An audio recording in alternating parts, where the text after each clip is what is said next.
کیسا خوف تھا وہ اچھی طرح محسوس کر سکتی تھی، جو وہ چنانچہ اس کا موڈ تبدیل کرنے کے لیے اپنے لہجے کی کو خوشگوار کرتے ہوئے بولی، اور تمہارا بھی تو کچھ انتظام کرنا ہے مجھے، تمہیں اس گھر کی سے رخصت کیے بغیر تو میں اس دنیا میں سے نہیں جا سکتی، مجھے نہیں ہونا رخصت، میں یہیں آپ کے ساتھ رہوں گی ہمیشہ۔ اس نے امینا بیگم کے گرد بازوؤں کا حصار کچھ اور مضبوط کر دیا، لیکن یہ سب کہتے ہوئے اس کے نوخیس چہرے پر جو سرخی سی چھا گئی تھی، اسے دیکھ کر ماحول کی سنجیدگی سے رنجیدہ ہوئے جو ہو جانے والے حسن اور ندا کے ہونٹوں پر بے ساختہ مسکراہٹ دوڑ گئی۔ امینا بیگم اور زرینہ دو ہی بہنیں تھیں، دونوں بہنوں کی عمروں میں خاصا فرق تھا، چنانچہ جب امینا بیگم بیاہ کر سسرال گئیں تو زرینہ ہی ماں باپ کے پیار کی تنہا حقدار ٹھہری۔ والدین سفید پوش لوگ تھے، لیکن مختصر سی فیملی اور بھلا زمانہ تھا، مہنگائی نہ سفید پوشی لوگوں کی آج کی طرح کمر نہیں توڑ رکھی تھی، اس لیے گزارا بھی اچھا ہوتا تھا، اور والدین زرینہ کی فرمائشیں بھی آسانی سے پوری کر دیتے تھے۔ گھرداری کی تنویر میں الجھی امینا بیگم کبھی کبھی ہی میکے آتی، مگر جب بھی آتی زرینہ کے لیے کوئی نہ کوئی تحفہ ضرور ساتھ ہوتا تھا۔ دراصل انہیں خود بھی اپنے سے کئی سال چھوٹی زرینہ سے بہت پیار تھا، اور صاحب اولاد ہو جانے کے باوجود اس محبت میں کوئی فرق نہیں آیا تھا۔ بچوں نے زرینہ کے حصے کی محبت بانٹی نہیں تھی، بلکہ وہ خود زرینہ سے بہت پیار کرتے تھے۔ اپنے نیک یک سے تیار ہونے والے شوخ و شنگ والی خالہ انہیں بہت پسند تھی۔ جب نانا نانی آگے پیچھے دنیا سے گزارا اور خالوں ان کے گھر رہنے کے لیے آ گئیں تو بچے ماں اور خالہ کے قلبی دکھ کو سمجھے بغیر بہت خوش ہوئے۔ گزرتے وقت اور بچوں کی مصروفیات نے دونوں بہنوں کو جلدی ہی سنبھالا دیا، اور امینا بیگم کو اب اگر کوئی فکر تھی تو صرف زرینہ کی کسی اچھی جگہ شادی کی۔ جلد ہی انہوں نے ایک اچھا سا رشتہ بھی ڈھونڈ نکالا، مگر زرینہ کے الفاظ نے اس کی خوشی چھین لی۔ میں آپ کے طے کیے ہوئے رشتے کو قبول نہیں کر سکتی آپا، کیونکہ میں کسی اور کو پسند کرتی ہوں۔ زرینہ کے ان الفاظ پر امینا بیگم کچھ پل کے لیے ساکت ہی رہ گئیں، لیکن پھر انہوں نے تدبر سے کام لینے کا فیصلہ کرتے ہوئے پوچھا تھا، کون ہے وہ شخص؟ اگر ایسی بات تھی تو تم نے پہلے مجھے کیوں نہیں بتایا؟ تنویر خان نام ہے اس کا، جس محلے میں ہم رہتے ہیں وہاں رہتا ہے۔ رہی یہ بات کہ میں نے پہلے کیوں نہیں بتایا، تو میرے وہم و گمان میں بھی نہیں تھا کہ آپ میری شادی کے لیے اتنی جلدی ادھم مچائیں گی، لیکن اب جب کہ آپ ایسا چاہ ہی رہی ہیں تو جان لیں کہ میں اپنی زندگی کے ساتھی کے طور پر صرف اور صرف تنویر خان کو ہی قبول کر سکتی ہوں۔ ٹھیک ہے، تم اس سے کہو کہ رشتہ لینے اپنے گھر والوں کو یہاں بھیجے، جب وہ لوگ رشتہ لائیں گے تب ہی ہم کچھ کر سکیں گے۔ زرینہ کے لہجے کی قطعیت کو محسوس کرتے ہوئے امینا بیگم نے کہا۔ تنویر خان تو گویا ایسے کسی اشارے کا منتظر ہی بیٹھا تھا، جھٹپٹ اگلے ہی اتوار کو اپنے بھائی بھابھی کو امینا بیگم کے گھر بھیج دیا۔ تنویر میرا چھوٹا بھائی ہے، اس نے مجھ سے کہا کہ آپ کی بہن سے اس کے رشتے کی بات کرنے آپ کے گھر جاؤں تو میں آ گیا۔ آگے آپ کے کیا ارادے ہیں آپ بتا دیں، ہم نے تو اپنے حصے کی ذمہ داری پوری کر دی، آگے کچھ سنبھالنا چلانا ان دونوں کی ذمہ داری ہے۔ تنویر کا بھائی الستور کیا کہنا چاہ رہا تھا امینا بیگم خوب سمجھ رہی تھی۔ اس شخص نے واقعی واضح کر دیا تھا کہ وہ صرف بھائی کے رہنے پر رشتے لے کر آیا ہے، لیکن وہ اپنے بھائی میں کسی قسم کی ذمہ داری قبول کرے گا نہیں۔ اس بات پر امینا بیگم کے دل میں کھٹکا سا پیدا کر دیا، لیکن تنویر خان کی بھائی بھابھی پر کچھ ظاہر کیے بغیر انہوں نے سوچنے کا وقت لے کر کرینے سے انہیں گھر سے رخصت کر دیا۔ اصل میں ان کی شادی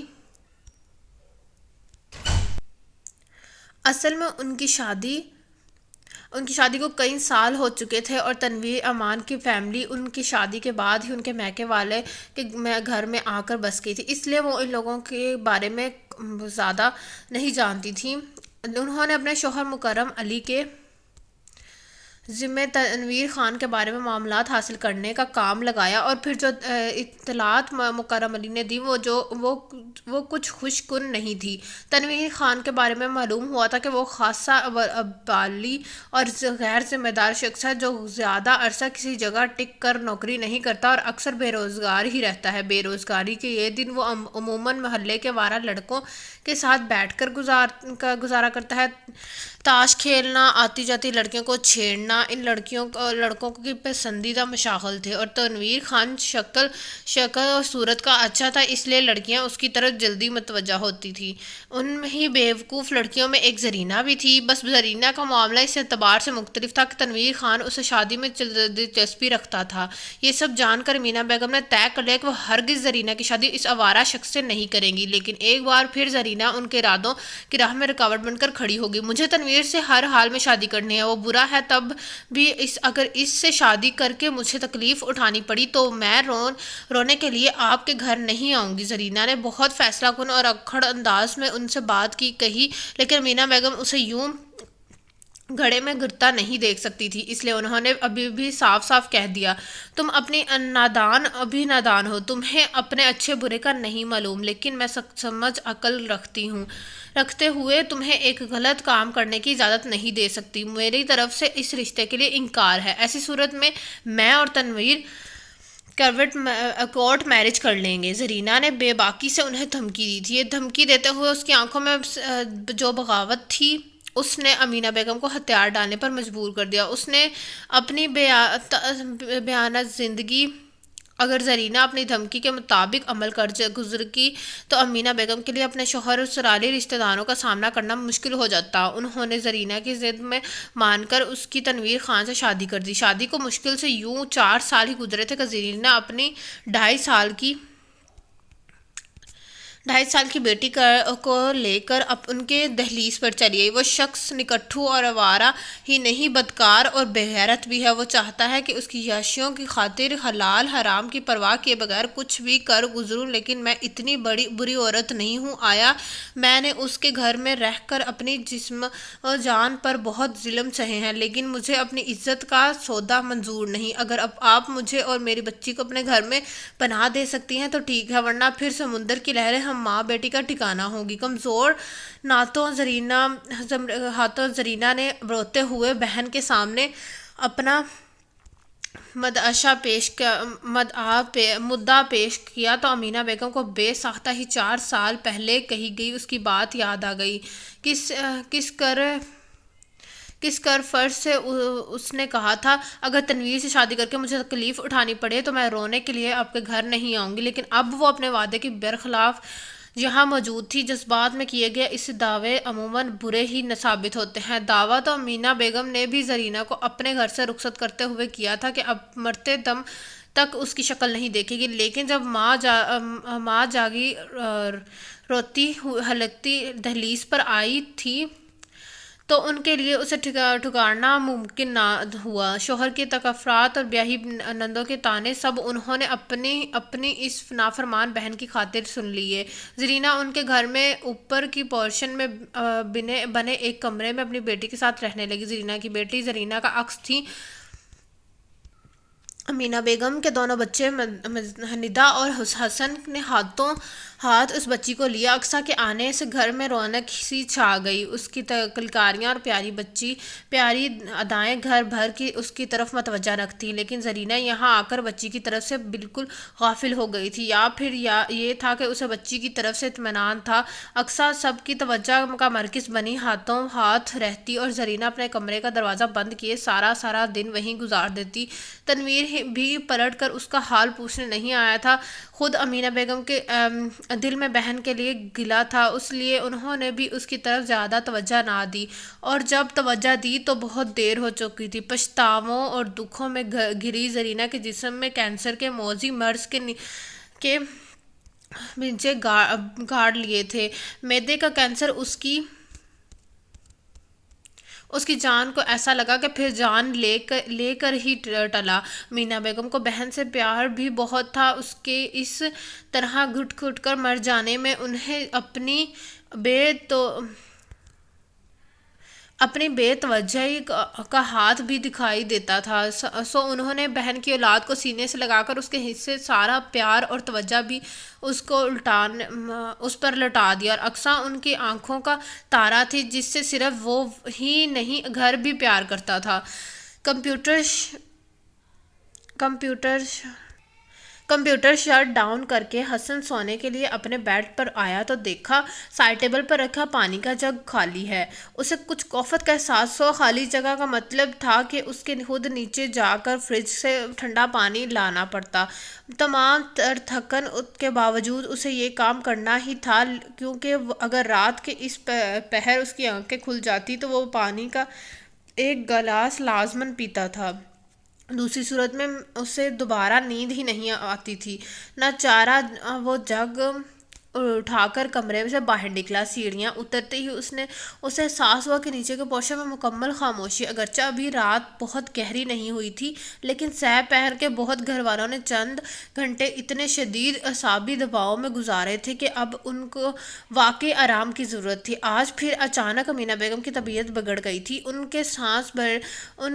کا سانس اس بری طرح اکھڑا تھا کہ ان کی ہیلر دینے کے باوجود وہ سنبھل نہیں پا رہی تھی۔ وہ تو شکر تھا کہ مکرم علی گھر پر موجود تھے۔ انہوں نے امینہ بیگم کو فوری طور پر ہسپتال پہنچایا، جہاں انہیں طبی امداد دی گئی۔ حسن اس وقت آفس میں تھا۔ اقصیٰ نے فون پر روتے ہوئے اسے امینہ بیگم کی طبیعت کی خرابی کی اطلاع دی۔ وہ سب کام چھوڑ کر سیدھا اسپتال کی طرف بھاگا۔ ہسپتال پہنچتا تھا امینہ بیگم ابھی ICU میں تھیں، جبکہ مکرم علی اور اقصیٰ پریشانی کے عالم میں باہر ٹہل رہے تھے۔ اقصیٰ کی آنکھوں سے مسلسل آنسو بہہ رہے تھے، جنہیں وہ بے دردی سے اپنے دوپٹے سے صاف کرتی زیر لب دعائیں پڑھنے میں مصروف تھی۔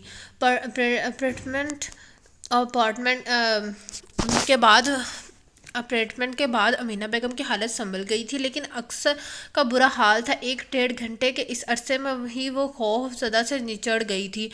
امینہ بیگم کی طبیعت سنبھل جانے کے باوجود وہ کافی نڈھال نظر آ رہی تھی، لیکن انہوں نے اسپتال میں ایڈمٹ ہونا قبول نہیں کیا۔ چند گھنٹوں بعد ہی اصرار کر کے گھر واپس آ گئیں۔ گھر آنے کے بعد اقصیٰ مسلسل ان کی پٹی سے لگ کر بیٹھی رہی تھی۔ 9 بجے کے بعد جب حسن اپنے کمرے میں گیا تو اقصیٰ امینہ بیگم کے پاس ہی تھی۔ خود حسن کو ابھی ان کے پاس سے اٹھنے کا دل نہیں چاہ رہا تھا، لیکن اسے آفس کے کچھ اہم کام نمٹانے تھے، اس لیے اوپر کی پورشن میں اپنے کمرے میں چلا گیا۔ پہلے یہ کمرہ زرینہ خالہ اور اقصیٰ کے استعمال میں تھا، لیکن زرینہ خالہ کے انتقال کے بعد اقصیٰ ندا کے ساتھ اس کمرے میں شفٹ ہو گئی تھی اور وہ کمرہ حسن کو مل گیا تھا۔ اب ندا کی شادی کے بعد ندا کا کمرہ اقصیٰ کی ملکیت تھا۔ حسن فریز میں بے برف کیوں حسن نے برف کے کیوبز نکال کے فریزر کھول رہا تھا۔ اسے احساس ہوا کہ اقصیٰ کے کمرے کی لائٹ آن ہے۔ دروازے کے نیچے موجود ہلکی سی درز میں سے روشنی کی لکیر آ رہی تھی۔ اس کا مطلب تھا کہ وہ جاگ رہی ہے، ورنہ وہ ندا ہی کی طرح مکمل تاریکی میں سونے کی عادی تھی۔ حسن نے فریزر بند کیا اور اقصیٰ کے کمرے کی طرف بڑھ گیا۔ اسے تشویش تھی کہ کہیں وہ رو نہ رہی ہو۔ امینہ بیگم کی طبیعت کی خرابی کا وہ ہمیشہ ہی بہت اثر لیتی تھی۔ اس نے دروازہ تھوڑا سا کھولا کر کے اندر جھانکا۔ اقصیٰ بیدار بیڈ پر کتابیں پھیلائے بیٹھی تھی۔ اس کے ہاتھ میں موجود قلم نوٹ بک پر تیزی سے چل رہی تھی۔ وہ اتنی مصروف تھی کہ اسے حسن کے دروازہ کھول کر اپنے کمرے میں جھانکنے کا احساس بھی نہ ہوا۔ حسن نے بھی اسے مخاطب کیے بنا دروازہ آہستگی سے دوبارہ بند کیا اور کچن کی طرف بڑھ گیا۔ وہ چولہے پر چائے کا پانی رکھا تھا۔ چائے پر چڑھانے کے بعد اس نے کیبنٹ کھول کر تلاشی لی تو اسے ایک جار میں رکھے کوکیز مل گئے۔ کوکیز ایک پلیٹ میں نکالنے کے بعد اس نے پلیٹ ٹرے میں رکھی اور پھر لاؤنج میں فریج تک گیا۔ فریج کا جائزہ لینے سے اسے کیک کا بچا ہوا ایک بڑا سا ٹکڑا نظر آیا، جو کل شام وہ ندا اور اس کے بچوں کے آمد پر چائے پر لایا تھا۔ کیک پیس نکال کر وہ کچن میں واپس آیا اور اسے تبھی کوکیز کے ساتھ ہی ٹرے میں رکھ دیا۔ اس سے اور چائے تیار ہو چکی تھی اس میں، اور چائے بھی تیار ہو چکی تھی، وہ کپوں میں چائے نکال کر کپ ٹرے میں رکھے ابھی کچھ دیر قبل اقصیٰ کے کمرے میں جھانکتے ہوئے ہی اسے یاد آیا تھا کہ آج کل اقصیٰ کے کالج میں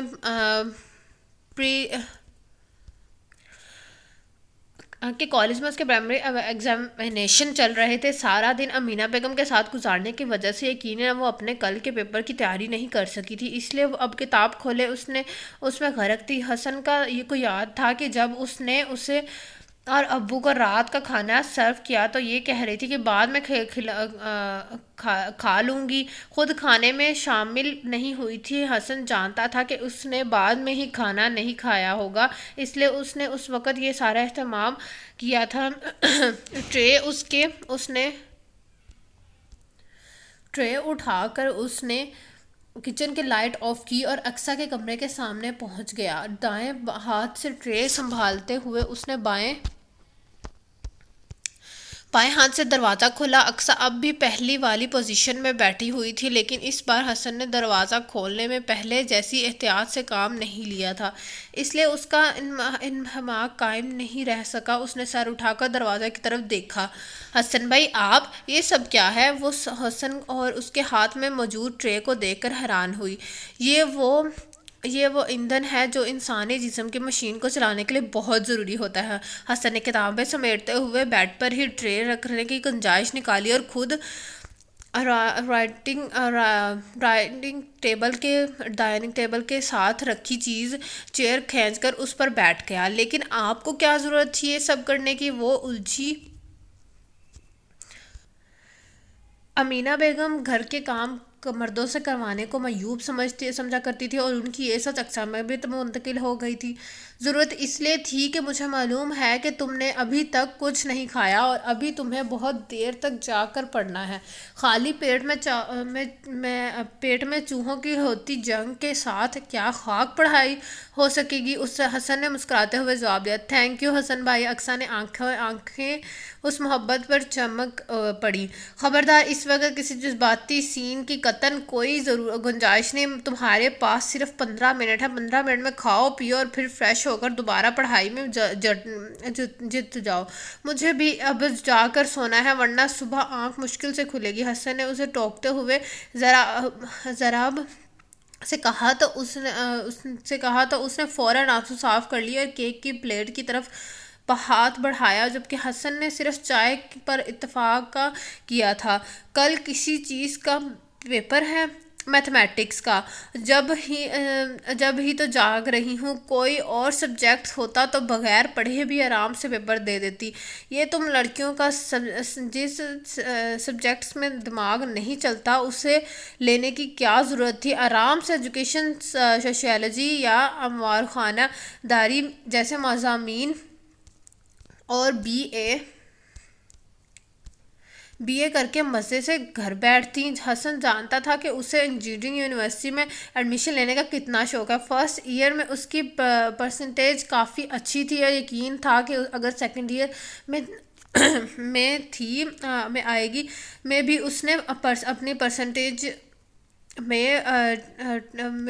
تو اسے اچھی رکھی تو اسے آرام سے ایڈمیشن مل جائے گا۔ جب یہ لڑکی سول انجینئر کی ڈگری لے گی تو آپ خود فخر سے لوگوں میں اسے متعارف کروائیں گے۔ پھر پوچھوں گی آپ سے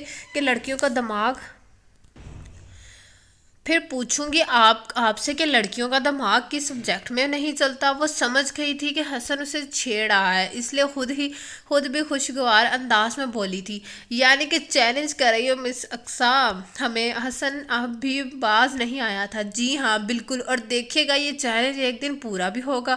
اقصیٰ کی آنکھوں میں عزم تھا۔ دیکھ لیں گے بھائی، ابھی تو یہاں سے رخصت ہوتے ہیں ورنہ کل کلانک کو اگر کوئی گڑبڑ ہو گئی تو تم کہو گی کہ کسی سازش کی تحت تمہیں پڑھائی کے دوران ڈسٹرب کر کے ناکام کرنے کی کوشش کی گئی۔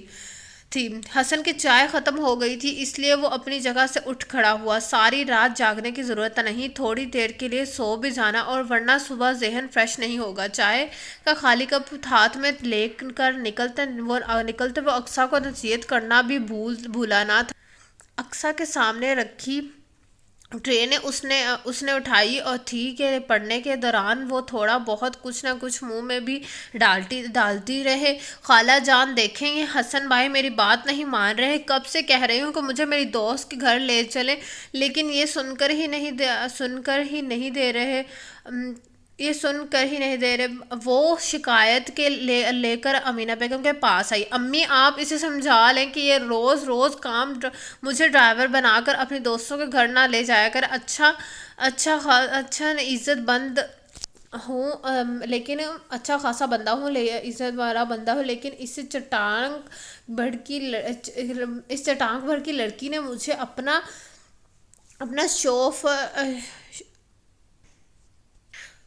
شوفر بنا کر رکھ دیا ہے۔ اس نے جوابی شکوہ پیش کیا۔ مجھے کوئی شوق تھوڑی یہ ہے کہ دوستوں کے گھر جانے کا، کسی نہ کسی کام سے ہی جاتی ہوں۔ آج بھی میرے فزکس کے نوٹس ہمیشہ کے پاس رہ گئے ہیں، انہیں لینے جانا ہے۔ اقصیٰ نے اپنی صفائی پیش کی۔ لے جاؤ نا حسن، کیوں تنگ کر رہے ہو میری بیٹی کو؟ پتہ بھی ہے کہ اس کے امتحان چل رہے ہیں، اسے تیاری کرنی ہوگی۔ امینا بیگم نے حسب معمول اقصیٰ کی حمایت کی۔ امی نے کہا تو اب ماننا ہی پڑے گا، جاؤ جا کر میرے کمرے کی گاڑی کی چابی لے کر آؤ۔ حسن نے منہ بناتے ہوئے کہا تو وہ فاتحانہ نظروں سے اسے دیکھتی ہوئی باہر نکل گئی۔ یہ ذاتی ہے امینا، ابھی کچھ دیر پہلے ہی تو بچہ آفس سے تھکا ہوا آیا ہے، تم ذرا اس لڑکی کے کہنے پر اسے ایک بار پھر دوڑ لگوا رہی ہو۔ امینا بیگم کے دونوں نندیں ان کی مزاج پرسی کے لیے آئی تھیں۔ مکرم علی نے فون پر انہیں امینا بیگم کی طبیعت کی خرابی کے بارے میں اطلاع دی تھی۔ اب چاہے بھاؤ سے دلچسپی ہو یا نہ، بھائی کی خاطر تو انہیں آنا ہی تھا۔ وہ کافی دیر سے یہاں آئی تھیں، اقصیٰ کو گھر میں چہکتے اور مالکانہ انداز میں گھومتے پھرتے دیکھ کر حسب معمول دل ہی دل میں کلس کر رہی تھیں۔ اب جو انہوں نے دیکھا کہ حسن مرتضیٰ کے بغیر امینا بیگم سے اقصیٰ کے ساتھ اس کی دوست کے گھر بھیج رہے تھے، تو بڑی نند نصرت نے امینا بیگم کو ٹوک ہی دیا۔ ارے نہیں پھپھو، ایسی کوئی بات نہیں ہے، میں بالکل بھی تھکا ہوا نہیں ہوں، یہ تو بس اقصیٰ کو تنگ کرنے کے لیے جھوٹ موٹ بہانے بنا رہا تھا۔ امینا بیگم سے پہلے حسن نے پھپھو کی تسلی کرے کمرے سے باہر نکل گیا۔ ندا نہیں آئی تمہاری طبیعت کی خرابی سن کر؟ بھتیجے کے جواب نے مزید اعتراض کی گنجائش نہیں چھوڑی تھی، اس لیے نصرت نے موضوع گفتگو بدل دیا۔ اسے تو ہم نے اطلاع ہی نہیں دی، خواہ مخواہ پریشان ہو کر یہاں دوڑی آتی اور اس کا اپنا گھر ڈسٹرب ہوتا ہے۔ مجھے یہ بات بالکل بھی اچھی نہیں لگتی، اس لیے سب سے پہلے ہی کہہ رکھا ہے کہ اگر میری طبیعت خراب ہو تو ندا کو نہ بتایا جائے۔ امینا بیگم نے ندا کے نہ آنے کی وجہ بتائی، مگر کہ یہاں بھی تو ضرورت ہوتی ہے۔ اب تم یوں بستر سے لگی ہو تو گھر کے تو 10 کام رک گئے ہو، ندا آ جاتی تو سہارا رہتا۔ نصرت نے چھوٹی عصمت سے جیسے ان کی توجہ قبول نہیں تھی۔ ارے نہیں آپا، ایسا کوئی مسئلہ نہیں، اکثر دیکھ لیتی ہیں سب کچھ، اور میں بھی کوئی مہینہ بھر کے لیے تو بستر سنبھال کر نہیں بیٹھی ہوں۔ دمے کا یہ اٹیک برسوں سے میری جان کو ساتھ لگا ہے، اب تو عادی ہو گئی ہوں، اس کی 2-4 دن آرام کروں گی تو پھر پہلے کی طرح اٹھ کھڑی ہوں گی۔ مینا بیگم نے ایک بار پھر وضاحت دی تو جو یقیناً نندوں کو پسند نہیں آئی۔ اقصیٰ کا تو بچپنا ہی ختم نہیں ہوتا کہ کیا خاک سنبھالے گی، ہم گھر کیا خاک سنبھالے گی؟ ہم نے تو جب بھی دیکھا ہے پڑھائی اور دوستوں میں ہی مصروف نظر آئی ہے۔ نصرت کے انداز میں اقصیٰ کے لیے واضح ناپسندیدگی تھی۔ امینہ بیگم خود بھی یہ بات جانتی تھی کہ ان کی نندوں کو اقصیٰ کا اس گھر میں رہنا پسند نہیں۔ زرینہ جب اقصیٰ کے ساتھ اس گھر میں لوٹی تھی تب بھی ان دونوں بہنوں نے بہت اعتراض کیا تھا، لیکن مکرم علی کچھ بیوی کی خاطر اور کچھ خوف خدا سے مجبور ہو کر زرینہ کو اپنے گھر میں رکھنے پر راضی ہو گئے تھے۔ اپنی اس شکست پر دونوں بہنیں بے حد چراغیاں ہوئی ہیں، اور اس لیے شاید اب تک ان کے دلوں میں اقصیٰ کے لیے بغض نہ تھا۔ اور یہ جو تم نے لڑکی کی شتر بہار کی طرح آزاد چھوڑ رکھا ہے، یہ کوئی اچھی بات نہیں۔ کچھ نہیں تو گھر میں موجود جوان لڑکے کا ہی خیال کرو۔ انسان کو بہکتے کیا دیر لگتی ہے؟ کل کلاں کو کوئی گل کھل گیا تو سر پکڑ کر رو گی۔ ویسے بھی خون کی تاثیر برا رنگ دکھاتی ہے۔ عصمت ارانہ صاف زرینہ کے پر طنز کیا تھا۔ ان کا نام عصمت تھا اور وہ بس اپنی ہی عصمت کو قائم رکھنے کے قائل تھیں۔ دوسرے کی عزت و عظمت کا خاک میں پلانے کا ہیرا ان سے زیادہ کوئی نہیں جانتا تھا۔ ان کے اس قسم کے روتوں کے سامنے امینہ بیگم نے ہمیشہ خاموشی ہی اختیار کی تھی، سو آج بھی اس پر عمل پیرا ہوئی۔ تھوڑی دیر میں مکرم علی بھی گھر چلے آئے تو دونوں بہنیں امینہ بیگم کی جان بخشی کر بھائی کے ساتھ مصروف ہو گئیں، مگر مکرم علی پڑھے لکھے آدمی تھے، کالج میں پڑھاتے تھے۔ بہنوں کی عادات اور انداز گفتگو ان کی طبیعت سے میل نہ کھانے کے باوجود وہ بڑی وفاداری سے اپنا رشتہ نبھا رہے تھے۔ ماں باپ کے بعد مکرم علی کا گھر ہی ان کی دونوں کے میکوں کی حیثیت رکھتا تھا، اور مکرم علی نے ان کا یہ مان کبھی ٹوٹنے نہیں دیا۔ البتہ ان کی شر پسند باتوں کو وہ ہمیشہ ایک کان سے سن کر دوسرے کان سے اڑا دیتے تھے۔ بھائی بہنوں کے درمیان گفتگو کا سلسلہ جاری تھا کہ اقصیٰ اور حسن واپس آ گیا۔ حسن تو ان کے ساتھ ہی بیٹھ گیا جبکہ اقصیٰ کچن میں چلی گئی۔ چلے بھائی، کھانا لگ گیا ہے، سب لوگ آ کر کھا لیں۔ تقریباً آدھے گھنٹے بعد اس نے آواز لگائی تو سب لوگ اٹھ کر ڈائننگ روم میں آ گئے۔ ٹیبل پر موجود لوازمات دیکھ کر نصرت عصمت چونک گئی۔ دال، چاول، روٹی، سلاد، فرائیڈ فش اور چکن کڑھائی سے سجی ٹیبل اس بات کا ثبوت تھی کہ ان کا اقصیٰ کے بارے میں اندازہ غلط تھا۔ دونوں بہنیں خاموشی سے آ کر بیٹھ گئیں۔ خیال تھا کہ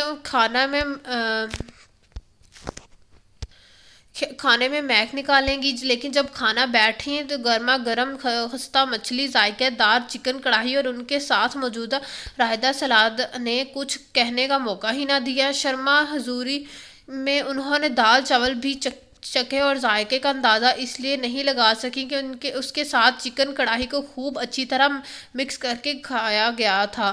کھانے کے بعد مکرم علی خود دونوں بہنوں کو ان کے گھر ڈراپ کرنے گئے۔ اتفاقاً سے دونوں بہنیں ہی ایک گھر میں بیاہی تھیں، اور اب جبکہ دونوں ہی پوتے پوتیوں والی تھیں تب بھی دونوں کا اتحاد مثالی تھا۔ ضرورت کے مطابق انہوں نے اپنے گھر تو ضرور الگ کیے، لیکن اس طرح کہ دیوار سے دیوار جڑی تھی، سو علیحدگی کے بس نام کو ہی تھی۔ تھینک یو حسن بھائی۔ دونوں کی روانگی کے بعد برتن سمیٹتے ہوئے اقصیٰ نے حسن سے کہا، آج کھانے پر اس نے صرف دال چاول اور سلاد ہی بنایا تھا، لیکن امینہ بیگم گھر سے واپس آتے ہوئے حسن نے ایک اچھے ریسٹورنٹ سے پھپھو کے مزاج کے مطابق کھانا پیک کروا لیا۔ وہ جانتا تھا کہ اقصیٰ کے امور خانہ داری بھی ابھی بہت ابتدائی مراحل میں ہیں۔ وہ گنتی کے چند سادہ سے کھانے بنانا ہی جانتی ہے، جن کے سہارے وہ لوگوں کو تو مشکل کے یہ چند دن گزار لیتے تھے، لیکن پھوپھوؤں کے مہمانداری کے لیے یہ قابلیت بہت کم تھی۔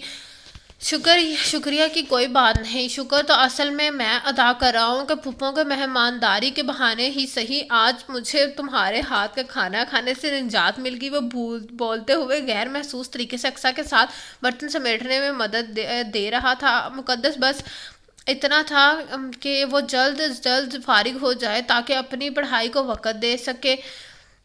اس وقت آپ کچھ بھی کہہ لیں، میں برا نہیں مانوں گی۔ آج سچ مچ آپ نے میرا ساتھ دیا ہے۔ اقصیٰ حسب عادت اپنے پکائے گئے کھانے پر دیے گئے کمنٹس پر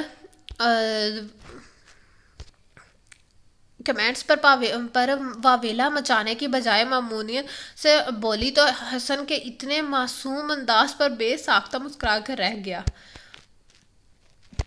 اچھا خالہ جان، میں کالج جا رہی ہوں، اللہ حافظ۔ سفید کالج یونیفارم میں سرمئی پٹی والا سفید دوپٹہ سلیقے سے سر پر اوڑھے وہ کالج جانے کے لیے بالکل تیار تھی۔ بس چائے سے پہلے حسب معمول امینا بیگم سے پیار لینے آئی تھی۔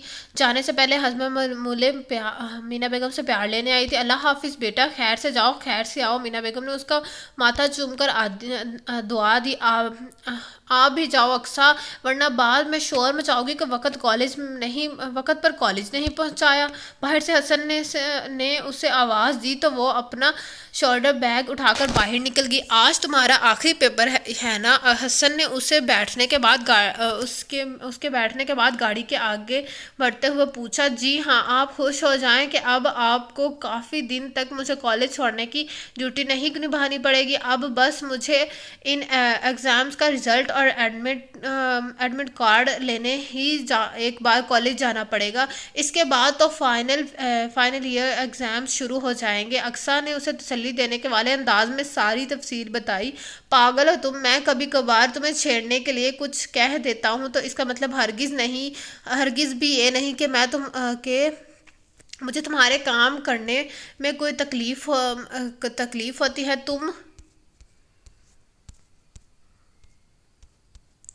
تم صرف امی کو ہی نہیں، ہم سب کو جو عزیز ہوتے ہیں ان کے کام تو انسان کی خوشی سے کرتا ہے۔ حسن اس وقت سنجیدہ موڈ میں تھا۔ چلیں اچھا ہے، آپ نے میری تسلی کرا دی، ابھی میں آپ کو ایک کام بتانے ہی لگی تھی۔ اس کے بعد سن کر اقصیٰ نے شوخی سے کہا، مارے گئے، یعنی غلط وقت پر ڈائلاگ بول دیا۔ حسن نے چہرے پر بے چارگی طاری کرتے ہوئے کہا تو اقصیٰ گلبلا کر ہنس دی۔ آج آفس سے واپسی میں ندا باجی کو ان کے گھر سے لے آئیے گا۔ کل رات میری ان سے فون پر بات ہوئی تھی۔ میں ان سے کہا تھا کہ میرے فائنل ایگزامز سے پہلے ایک بار بچوں کے ساتھ رہنے کے لیے آ جائیں، ورنہ پھر سے میں بیزی ہو جاؤں گی تو سب کے درمیان بیٹھ کر بات چیت کرنے کا ٹائم نہیں ملے گا۔ تو وہ کہنے لگی کہ آج کل عامر بھائی مصروف بہت ہیں اور انہیں چھوڑنے نہیں آ سکتے۔ میں نے کہا کوئی بات نہیں، حسن بھائی آپ کو لینے آ جائیں گے۔ میں نے ٹھیک کہا نا حسن بھائی، آپ چلے جائیں گے نا ندا باجی کو لینے؟ ساری یہ تفصیل سناتے ہوئے آخر میں بہت معصومیت کے ساتھ پوچھا گیا۔ حسن کے پاس ہاں کرنے کے سوا کوئی چارہ نہیں تھا۔ ندا باجی آئیں گی تو تب ہی انہیں خالہ جان کی طبیعت بگڑنے کے بارے میں بھی بتا دیں گے۔ نہ بتانے پر وہ ناراض تو ہوں گی، لیکن ہم چپ کر کے ان کی ناراضی برداشت کر لیں گے۔ خواہ مخواہ پریشان ہوتی، اس کے مقابلے میں ان کی تھوڑی دیر کی ناراضی بہتر ہے۔ اب وہ ندا کے آنے کے بعد پروگرام سیٹ کر رہی تھی، جنہیں حسن صرف مسکراتے ہوئے سن رہا تھا۔ یہ آپ اتنا مسکرا کیوں رہے ہیں؟ وہ شک بھری نظروں سے اسے دیکھنے لگی تو وہ ہنس پڑا۔ میں سمجھ گئی آپ اس لیے خوش ہو رہے ہیں کہ ندا امی اپنے ساتھ حسیناؤں کی تصویروں کو ساکھ بھی لائیں گی، جن میں سے شاید کوئی ایک آپ کے دل کو بھا جائے۔ اس کی بات حسن کا کہا بے ساختہ تھا۔ جواباً اقصیٰ نے اسے ناراضی سے گھورا اور پھر منہ موڑ کر کھڑکی سے باہر نظر دیکھنے لگی۔ امی، میں کباب، کوفتے اور 2-3 مزید چیزیں بنا کر فریز کر دی ہیں۔ ہلکا پھلکا کھانا تو اقصیٰ بنا ہی لیتی ہے، بس آپ اتنی مہربانی کیجیے گا کہ مزید کچھ دن کچن کا رخ نہ کریں۔ میں خود ہی کوشش کروں گی 10-15 دن بعد دوبارہ چکر لگا سکوں۔ ندا 4 دن سے میکے میں تھی۔ پہلے تو وہ اس بات پر ہی خوب ناراض تھیں کہ اسے امی کی بیماری کی اطلاع کیوں نہیں دی گئی۔ سب لوگوں نے سمجھایا بجھا کر اس کی ناراضی کو دور کیا تو اسے دوسری فکر لاحق ہو گئی کہ مینا بیگم، جو اب کافی حد تک سنبھل چکی تھی، کہیں کچن کے کاموں میں نہ الجھ جائے۔ اس لیے ان 4 دنوں میں وہ وقتاً کچھ نہ کچھ بنا کر فریزر میں اسٹور کرتی رہتی تھی، اور جب آج اس کے یہاں قیام کا آخری دن تھا تو امینا بیگم کو ہر تھوڑی دیر بعد آرام، احتیاط اور پرہیز سے متعلق کوئی نہ کوئی ہدایت دیتی جا رہی تھی۔ امینا بیگم مسکراتے ہوئے بیٹی کی یہ محبت میں ڈولی ہدایتیں سنتی رہی تھی۔ حسن اب تم بھی فٹافٹ کسی لڑکی کے لیے ہاں کر دو، ورنہ میں خود ہی اپنی مرضی سے کسی جگہ تمہارا رشتہ طے کر دوں گی۔ اب تمہارے نخرے سہنے کا وقت نہیں ہے۔ ایک تو تمہاری عمر نکلی جا رہی ہے اور دوسری امی کو بھی ایک ایک ہیلپر کی ضرورت ہے۔ آج حسن کا ہاف ڈے تھا، اس لیے وہ گھر جلدی آ گیا تھا۔ ندا نے لگے ہاتھوں اس کی بھی کلاس لے ڈالی۔ اقصا کرتی تو ہے امی کو ہیلپ۔ حسن نے بری سی دلیل دی۔ میں کب کہہ رہی ہوں کہ وہ نہیں کرتی، لیکن ایک تو اس پر پڑھائی کا بوجھ ہے، دوسرا وہ ابھی خود کم عمر اور ناسمجھ ہے۔ گھر سنبھالنے کے لیے اقصا کے نہیں، کسی سمجھدار لڑکی کی ضرورت ہے۔ ندا آج کسی دلیل کو خاطر میں لانے کے لیے تیار نہیں تھی۔ اچھا، بعد میں دیکھیں گے اس معاملے کو، ابھی تو میں تھوڑی دیر ریسٹ کرنے اپنے کمرے میں جا رہا ہوں۔ آپ کو شام میں 5-6 بجے تک آپ کے سسرال چھوڑ آؤں گا۔ حسن نے وہاں سے فرار ہونے میں ہی اہلیت سمجھی۔ کمرے میں جا کر اس نے پوری رفتار سے پنکھا چلایا اور بستر پر لیٹ کر لمحوں میں غافل ہو گیا۔ پچھلے چند دنوں سے کام کی زیادتی اور امینا بیگم کی طبیعت کی وجہ سے اس پر اتنا بوجھ رہا تھا کہ وہ ڈھنگ سے سو نہیں پا رہا تھا۔ اب بھی اسے سوتے ہوئے مشکل سے آدھا پونا گھنٹہ ہی گزرا تھا کہ اس نے بری طرح جھنجھوڑا۔ حسن اٹھو، دیکھو امی کو پھر اٹیک ہوا ہے۔ وہ ندا تھی جو ان آنکھوں میں آنسو لیے اسے بے ساختہ اس کے سر بہانے کھڑی تھی۔ حسن کے سوئے ہوئے ذہن کو صورتحال سمجھنے میں چند سیکنڈ ہی لگے۔ وہ تیزی سے اٹھ کر نیچے کی طرف بھاگا۔ امینا بیگم کے کمرے میں اقصا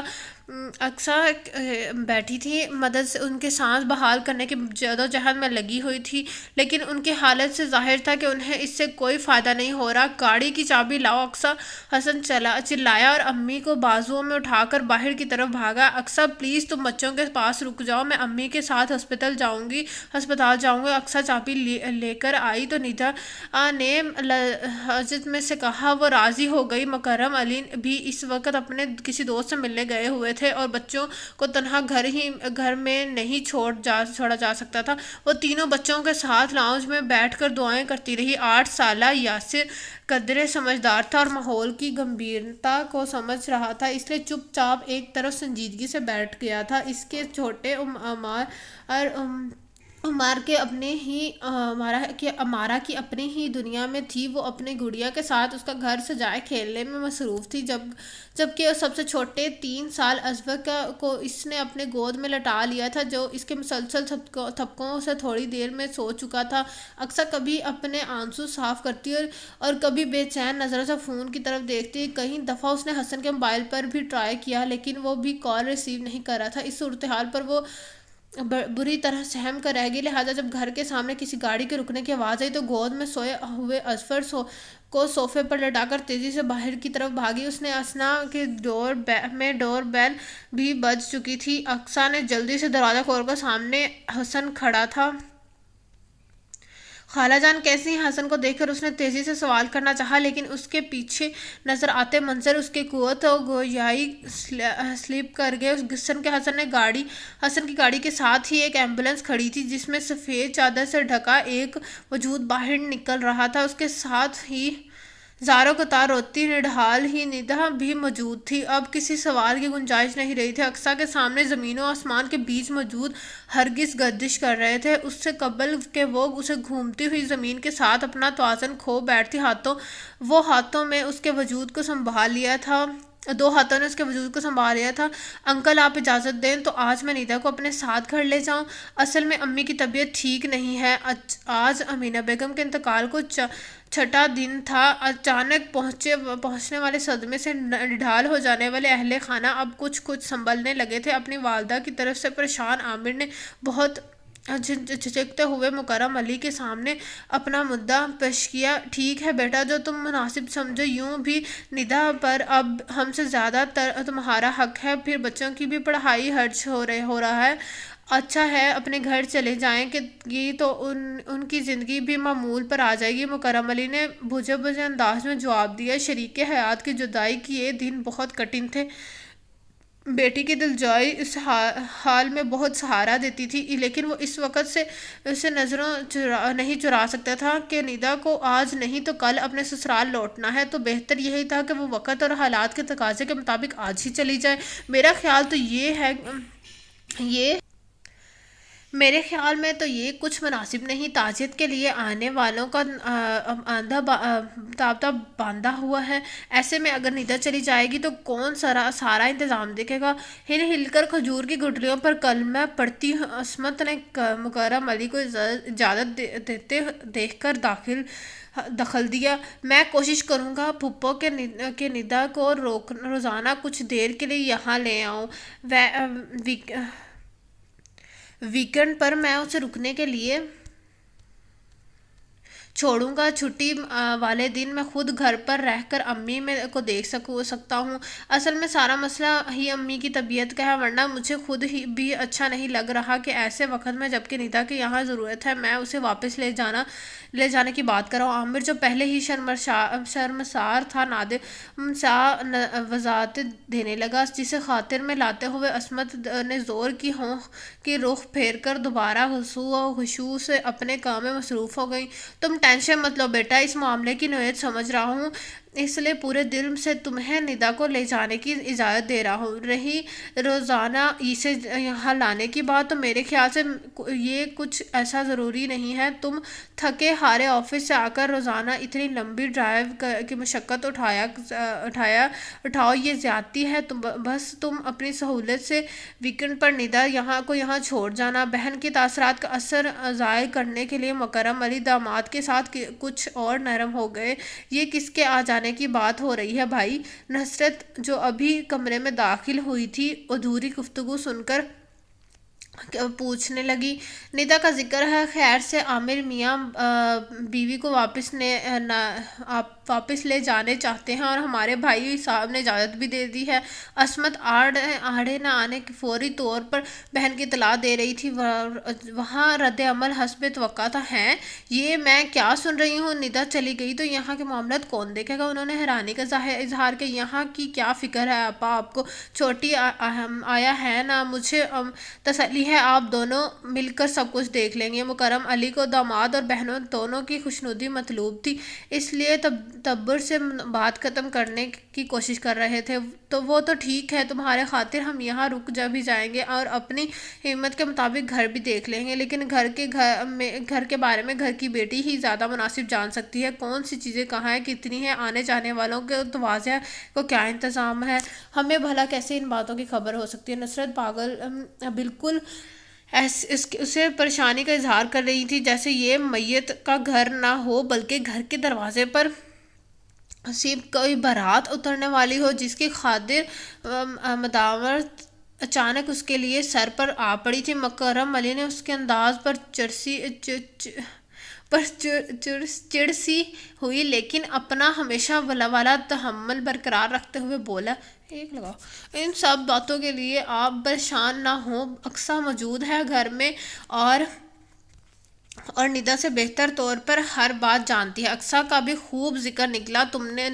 میں پوچھنے ہی والی تھی کہ اس بارے میں بھی کہ اب اس کا کیا ہوگا۔ امینا تو رہی نہیں جو اب اس کی بھانجی میں اس گھر میں رہ سکے۔ نصرت نے یک دم اسے یہ موضوع بدل دیا، لیکن ان کی بات سن کے متحمل مزاج مکرم علی بھی طیش میں آ گئے اور بولے، اقصیٰ کی فکر نہ کریں، اقصیٰ کل بھی اس گھر میں رہتی تھی اور آئندہ بھی یہی رہے گی۔ امینا کے چلے جانے سے اس گھر پر سے حق ختم نہیں ہو گیا، وہ اس کی گھر کی بیٹی ہے اور جب تک ندا کی طرح اپنے گھر کی نہیں ہو جاتی اسے یہیں رہنا ہے۔ امینا کے بعد میں اس کی یتیم بھانجی کو اپنے گھر سے نکال دوں، یہ تو کوئی بھول کر بھی نہیں سوچا۔ مکرم علی کا لہجہ تو دو ٹوک تھا۔ نصرت ان کی اس انداز پر دبک گئی، لیکن ایسے وقت میں عصمت ان کی مدد کو آگے بڑھی۔ تم معاملے کی نزاکت کو سمجھ نہیں رہے مکرم، بے شک تمہاری نزدیک اقصیٰ تمہاری بیٹی جیسی ہے، لیکن وہ سچ مچ تو تمہاری بیٹی نہیں ہے۔ پھر اس گھر میں حسن بھی رہتا ہے، دو نامحرم محرم افراد کے درمیان اس لڑکی کا یہاں رہنا بالکل نامناسب ہے۔ کہہ تو ٹھیک رہی ہو پھوپھو عامر کی، جس کی مخالفت کے نتیجے میں یہ ساری گفتگو نکلی تھی، ان کی حمایت میں بولنے نکتا اسے ایسا تھا کہ مکرم علی بھی کچھ دیر کے لیے چپ ہو کر سوچوں میں ڈوب گئے۔ ندا بیٹا یہاں آؤ، بات سنو۔ سوچ کی گہرائی نکل کر انہوں نے بلند آواز میں ندا کو پکارا۔ جی ابو خیریت تو ہے؟ ذرا ہی دیر میں ندا ان کے سامنے تھی۔ ہاں بیٹا سب خیریت ہے، میں نے تمہیں یہ کہنا تھا کہ بلایا تھا آج بالکل ابھی کچھ دیر میں اقصی اور حسن کا نکاح ہونے والا ہے، تم دونوں کو اطلاع دے دو تاکہ وہ قاضی صاحب کے آنے تک خود کو ذہنی طور پر تیار کر سکے۔ مکرم علی بہت فیصلہ کن انداز میں کہہ رہے تھے۔ حسن اور اقصی کا نکاح؟ یہ آپ کیا کہہ رہے ہیں ابو؟ ندا ان کی بات سن کر شدید ترین حیرانی کا شکار تھی۔ انکل ٹھیک کہہ رہے ہیں ندا، تم میرے ساتھ آؤ، میں تمہیں ساری تفصیل بتاتا ہوں۔ عامر ندا کا ہاتھ پکڑ کے اسے کمرے میں باہر لے گیا۔ بات تو خیر صحیح ہے، لیکن معلوم اب نہیں حسن راضی ہوگا یا نہیں، پھر اقصی کا بھی مسئلہ ہے، وہ تو ابھی تک امی کی ڈیتھ کو بھی قبول نہیں کر پئی، ایسے میں حسن کا نکاح اس لیے ایک اور شاک ثابت ہو سکتا ہے۔ ندا عامر کی زبانی ساری بات سن کر فکر مندی سے بولی۔ حسن اور اقصی کے حالات کی نزاکت سمجھانا تمہارا کام ہے، ان حالات میں اس سے بہتر فیصلہ کوئی اور نہیں ہو سکتا۔ پھر میں انکل کا موڈ بھی دیکھ رہا ہوں، اگر اس وقت کسی نے اس فیصلے کو قبول کرنے سے انکار کیا تو وہ اس انکار کو قبول نہیں کریں گے۔ عامر نے ندا کو موقع کی نزاکت کا احساس دلایا تو وہ کچھ فکر مند ہو گئی۔ اس طرح پریشان ہونے سے کچھ نہیں ہوگا، جاؤ اور جا کر حسن اور اقصی سے بات کرو، میں دیکھتا ہوں کہ انکل نکاح کے انتظامات کے بارے میں کیا کہتے ہیں۔ عامر اس کا ہاتھ تھپتھپاتے ہوئے واپس پلٹ گیا تو ندا بھی ناچار حسن کے کمرے کی طرف بڑھی۔ حسن اپنے کمرے میں لیٹے ہوئے تھا، ندا کو کمرے میں آتا دیکھ کر اٹھ بیٹھا۔ کیا بات ہے، آپ کچھ پریشان لگ رہی ہیں؟ جس نے ندا کے چہرے پر چھائی ہوئی پریشانی کو بھانپتے ہوئے پوچھا۔ بات ہی کچھ ایسی ہے، ندا نے کہا اور بیڈ کے کنارے پر ٹک گئی۔ حسن سوالیہ نظر سے اس کی طرف دیکھتا رہا۔ بالآخر ندا نے آہستہ آہستہ عامر کی زبانی سنی جانے والی دونوں پھوپھوؤں کی گفتگو کے بارے میں بتانا شروع کیا، جسے سن کر حسن کے چہرے پر غصے کی سرخی چھا گئی۔ البتہ وہ منہ سے کوئی الفاظ نکالنے بغیر خاموشی سے سنتا رہا، لیکن جب ندا نے اسے گفتگو کے نتیجے میں کیے گئے مکرم علی کے فیصلے کے بارے میں بتایا تو اسے خاموشی برقرار نہ رہ سکی۔ یہ کیا فیصلہ کیا ہے ابو نے؟ لوگوں کی باتوں میں آ کر اس طرح کا کوئی فیصلہ کرنے سے پہلے ابو کو میرے اور اقصی کے درمیان موجود عمر کا فرق تو دیکھنا چاہیے تھا۔ میں ہرگز اقصی کے ساتھ زیادتی نہیں ہونے دوں گا۔ اس کا غصے سے برا حال تھا۔ زیادتی کی کیا بات ہے حسن، تم ہر طرح بہترین ہو، کسی لڑکی کا رشتہ طے کرتے وقت لڑکی میں جو خصوصیات دیکھی جاتی ہیں ماشاءاللہ سے تم میں وہ ساری خصوصیات موجودہ رہیں۔ عمر کی فرق کی بات تو 10-11 سال کا فرق کوئی اتنا زیادہ بھی نہیں ہوتا، ہمارے ہاں تو اس طرح کی شادیاں عام ہیں۔ ندا نے اسے سمجھانے کی کوشش کی، جو بھی ہو لیکن شادی کوئی بچوں کا کھیل نہیں جس کا فیصلہ یوں کھڑے کر دیا جائے۔ میں خود بات کرتا ہوں ابو سے اس سلسلے میں۔ حسن تیزی سے کمرے سے نکلتا ہوا باہر نکل گیا۔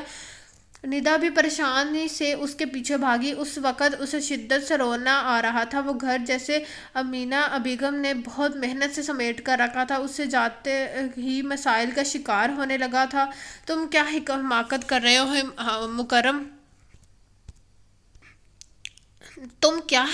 رہے ہو مکرم؟ کیا بیوی کی موت لے صدمے سے تمہارا دماغ الٹ گیا ہے؟ ادھر نصرت بھائی کو ڈپٹ رہی تھی، مکرم علی کے فیصلے نے تو انہیں سٹپٹا کر ہی رکھ دیا تھا۔ وہ لڑکی جس کا بھائی کے گھر میں رہنا انہیں ہمیشہ کھٹکتا تھا، اس گھر کی مالکن بھی ہی بن جاتی، وہ کیسے گوار کرتی؟ اس لیے اب اس کی کوشش بھی تھی کہ کس طرح مکرم علی کا فیصلہ بدلا جا سکے۔ حماقت کی کیا بات ہے، میں تو آپ کا شکر گزار ہوں کہ آپ نے ایک اہم مسئلے کی طرف میری توجہ مبذول کروائی۔ آپ نے کہیں نہ ہوتی تو میں تو کل نہ جانے کس کس کی زبانیں کھل جاتی، مگر میرے گھر میں میری سرپرستی میں رہنے والی بچی کسی کی تہمت کا شکار ہوتی، میں خود کو کبھی معاف نہیں کر پاتا۔ اقصیٰ کو کسی تہمت سے بچانے کے لیے میرے فیصلے پر عمل ہونا بہت ضروری ہے۔ مکرم علی پوری طرح سنجیدہ تھا۔ کیا یہی ایک طریقہ رہ گیا ہے اس معصوم کو بچانے کے لیے کہ تم اپنا بیٹا داؤ پر لگا دو؟ نصرت نے جلبلا کر بولا، میرے پاس تو یہی طریقہ ہے، اگر آپ کے پاس اس سے بہتر کوئی حل ہے تو بتا دیں۔ تم حسن کی کہیں اور شادی کر دو، گھر میں دوسری عورت آ جائے گی تو پھر لوگوں کی باتیں بنانے کی گنجائش نہیں رہے گی۔ نصرت نے مشورہ دیا، وہ دوسری عورت اقصیٰ کا وجود برداشت کر لے گی، اس کی بات کی کیا گارنٹی ہے؟ اگر الٹا اس نے ہی لازمی الزام تراشی شروع کر دی تو ہم کیا کریں گے؟ اگر پھر وہ دوسری بات کہ اتنی ایمرجنسی میں ہم کوئی دوسری لڑکی کیسے تلاش کریں؟ کھڑے کھڑے تو کوئی اپنی بیٹی دینے پر راضی نہیں ہوگا۔ مکرم علی نے فوراً ہی نصرت کا مشورہ رد کر دیا تو وہ مدد طلب نظروں سے چھوٹی بہن کی طرف دیکھنے لگی۔ اسی پل غم و غصے میں مبتلا حسن کمرے میں داخل ہوا۔ سب چھوڑو، پہلے بیٹے سے تو پوچھ لو کہ اسے اقصیٰ کو اپنی بیوی بنانے کے منظور ہے یا نہیں۔ یہ نہ ہو کہ پرائی لڑکی کی بھلائی کی خاطر اپنے بیٹے سے ہی زیادتی کر بیٹھو۔ عصمت نے زیر نگاہوں سے حسن کے بگڑے ہوئے تیور پہچان لیے تھے، اس لیے فوراً بولی، نہ جانے کیوں وہ بہنیں اقصیٰ سے اس قدر خار کھاتی تھیں۔ شاید وہ سمجھتی تھیں کہ مکرم علی کے گھر میں رہ کر اقصیٰ کو جو سہولیات حاصل ہیں وہ اقصیٰ سے زیادہ ان پر اور ان کے بچوں کا حق ہے جن پر اقصیٰ غاصب بن کر بیٹھی ہوئی ہیں۔ حسن میرا بیٹا ہے، میں جانتا ہوں میرا بیٹا میرا امان کبھی نہیں توڑے گا، اس لیے میں اتنا بڑا فیصلہ اس سے پوچھے بغیر کر ڈالا۔ اگر آپ کو پھر بھی کوئی شک ہے تو یہ آپ کے سامنے ہے، آپ خود اس سے پوچھ لیں۔ مکرم علی نے اتنے پری یقین لہجے میں کہا کہ حسن جو بہت غصے میں یہاں آیا تھا یکدم ہی ٹھنڈا پڑ گیا، پر یوں بھی وہ پھپھوں کے اقصیٰ کے لیے مخالفت سے اچھی طرح آگاہ تھا۔ اس سے معلوم تھا کہ وہ دونوں کسی طرح امینہ بیگم کو بھی اقصیٰ کے حوالے سے کوئی نہ کوئی بات کہہ کر ہرٹ کرتی رہتی تھی، اس لیے اس وقت وہ ان خواتین کی حمایت کا فائدہ اٹھانا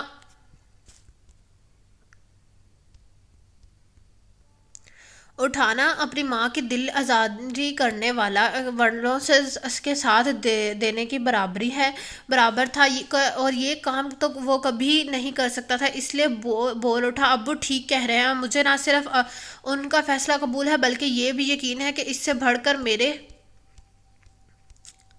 میرے لیے کوئی بھی اچھا نہیں سوچ سکتا۔ اس نے ایک طرف سے پھوپھوں پر جتا دیا کہ ان کی ہمدردی کے جال میں آنے والا نہیں۔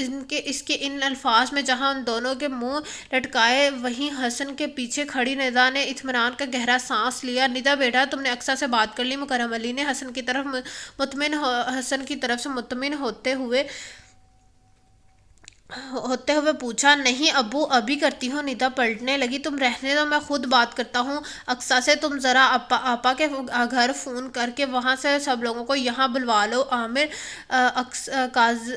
عامر قاضی وغیرہ کا انتظام کرنے گیا ہے، مہمانوں کی تواسا کے لیے بھی وہ باہر سے ہی سامان لے آئے گا، تم سب برتنوں وغیرہ کا ارینجمنٹ دیکھ لو۔ مکرم علی نے ہدایت کی تو وہ محض سر ہلا کر رہ گئی۔ آج جب کہ ماں کو مرے صرف چھٹا دن تھا، وہ اکلوتے لاڈلے بیٹے کے اس انداز میں شادی پر بہت دلبرداشتہ ہو رہی تھی، لیکن یہی وقت کا تقاضا تھا۔ اس وقت کے اس تقاضے کو پورا کرنے کے لیے مکرم علی بھی سرگرم تھے۔ غم سے نڈھال اپنے دل کو سنبھالتے ہوئے انہوں نے اقصیٰ کے کمرے کے دروازے پر دستک دی۔ آ جائیں۔ اندر سے اقصیٰ کی مدھم آواز سنائی دی تھی، وہ دروازہ کھول کر اندر داخل ہو گیا۔ اقصیٰ قرآن پاک کو جزادن میں لپیٹ رہی تھی، اس کے متروم آنکھیں گواہ دے رہی تھی کہ وہ روتی رہی ہے۔ خالو جان، آپ اگر کوئی کام تھا تو مجھے بلوا لیا ہوتا۔ مکرم علی کو اپنے سامنے پا کر وہ حیران ہوئی تھی۔ کوئی بات نہیں بیٹا، کبھی کبھی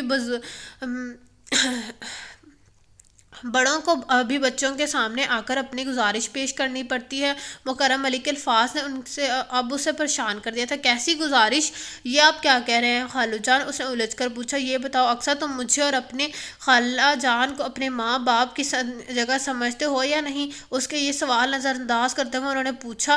بالکل خالو جان، اس میں تو کوئی شک و شبہ کی بات ہی نہیں، اقصیٰ نے ان کی طرف دیکھتے ہوئے پورے یقین اعتماد سے کہا۔ جیتے رہو۔ اگر میں کہوں کہ اسی رشتے کے مان سے میں تم سے تمہارے متعلق ایک فیصلے کرنے کی اجازت چاہتا ہوں تو کیا تم مجھے یہ حق دو گی؟ مکرم علی کی باتیں اسے الجھا رہی تھیں۔ بالکل خالو جان، بالکل، بلکہ آپ کو مجھے یہ سوال پوچھنا ہی نہیں چاہیے تھا، مگر میرے کہے بغیر آپ کو یہ حق حاصل ہے تو بیٹا میں اپنے اس حق کا استعمال کرتے ہوئے تمہارا اور حسن کا رشتہ طے کر دیا ہے۔ تھوڑی دیر میں نکاح خواہ آئیں گے تو تم دونوں کا نکاح ہو جائے گا، باقی کی کسر ہم کچھ دن بعد ولیمے کر کے اس میں پوری کر دیں گے۔ مجھے معلوم ہے لڑکیوں کو اپنی شادی کے حوالے سے بہت سے ارمان ہوتے ہیں، لیکن اس وقت حالات کچھ ایسے ہیں کہ ہمیں سادگی سے ہی سب کچھ کرنا ہوگا۔ البتہ ولیمے پر دھوم دھام کا میری طرف سے وعدہ ہے۔ اقصیٰ بکا بکا سن رہی تھی، یہاں تک کہ وہ اس کے سر پر ہاتھ رکھ کر باہر بھی نکل گئے۔ ندا باجی، خالو جان کیا کہہ رہے ہیں ابھی؟ مکرم علی کے باہر نکلتے ہی ندا اس کمرے میں آئی تھی، جسے دیکھ کر اس کے منہ پر سرگوشی سی برآمد ہوئی تھی۔